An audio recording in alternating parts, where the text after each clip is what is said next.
ہمارے اندر کتنی چینجنگ آئی ہے. حساب تو کرنا ہوگا. حساب میرے پیارے ساتھیوں زندہ قومیں کرتی ہیں. آج ہندوستان کے اندر کتنے مدرسے ہیں, آج ہندوستان کے اندر کتنی مسجدیں ہیں, آج ہندوستان کے اندر کتنے علماء ہیں. کبھی سوچا آپ نے؟ مان لیجئے ہندوستان کے اندر 2 لاکھ علماء,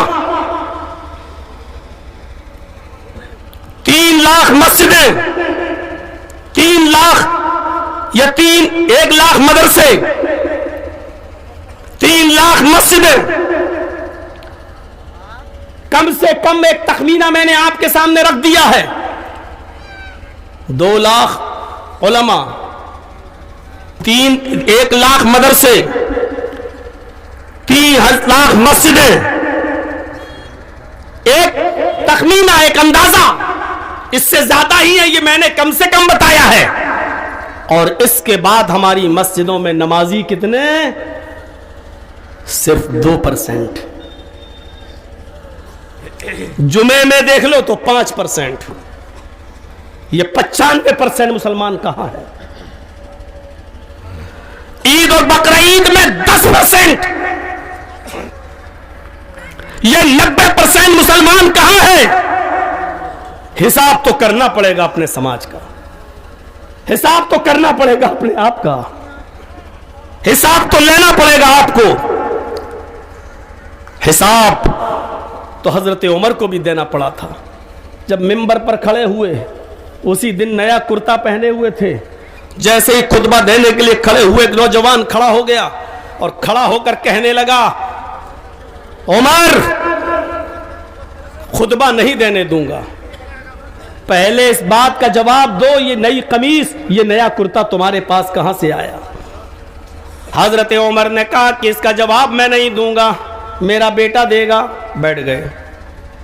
آئے میرے بیٹے, قسم ہے مجھے اپنے رب کی عزت و جلال کی, جب تک اس کو صفائی پیش نہیں کر دو گے تب تک میں خطبہ نہیں دوں گا.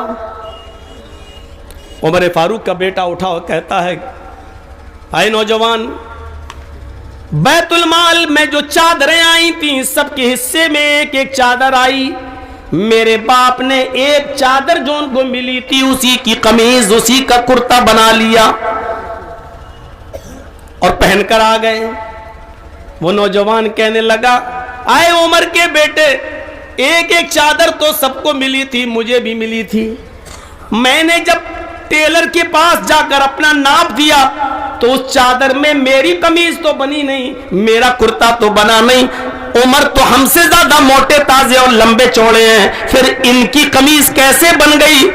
بیٹا جواب دیتے ہوئے کہتا کہ تمہارا سوال صحیح ہے, لیکن تمہیں معلوم نہیں, ایک ایک چادر جو بیت المال سے سب کو ملی تھی میرے باپ کو بھی ملی, اور ایک چادر مجھے بھی ملی تھی بیت المال سے, ایک چادر مجھے بھی ملی تھی بیت المال سے, اس لیے میں نے اپنی چادر بھی اپنے باپ کو دے دی. میرے باپ نے اپنی اور میری دونوں چادریں ملا کر قمیض بنا لی. بیٹا تو اپنے باپ کو دے سکتا ہے, میں نے اپنی چادر دے دی. حضرت عمر فاروق رضی اللہ تعالیٰ عنہ سے سوال کرنے والا وہ نوجوان اٹھتا ہے اور کہنے لگتا ہے, امیر المومنین میں راضی ہو گیا, امیر المومنین میں خوش ہو گیا آپ کے جواب سے, اب آپ خطبہ دیجئے, میں مطمئن ہوں. حضرت عمر نے اس مسجد کے منبر پر کھڑے ہو کر یہ دعا کی تھی کہ اللہ ایسے نوجوانوں کی زندگی میں برکت دینا, جب تک ایسے نوجوان رہے حاکم وقت کبھی بھی بے ایمانی نہیں کر سکتا ہے, کبھی بھی امانت میں خیانت نہیں کر سکتا ہے. حساب تو دینا ہوگا, حساب تو دینا ہوگا, جرجیز کو بھی دینا ہوگا, ذمہ داروں کو بھی دینا ہوگا. آپ اگر مدرسہ چلاتے ہیں تو آپ کو بھی دینا ہوگا. جرجیز اپنے گھر کا ذمہ دار ہے تو جرجیز کو بھی حساب دینا ہوگا. جرجیز اگر مغربی یوپی کا امیر ہے تو ہمیں مغربی یوپی کا حساب دینا ہوگا. اگر آپ بہار کے ذمہ دار ہیں تو آپ کو بہار کا بھی حساب دینا ہوگا. حساب زندہ قومیں لیا کرتی ہیں, حساب میرے بھائیوں مردوں سے نہیں لیا جاتا ہے, زندوں سے لیا جاتا ہے. اور ہاں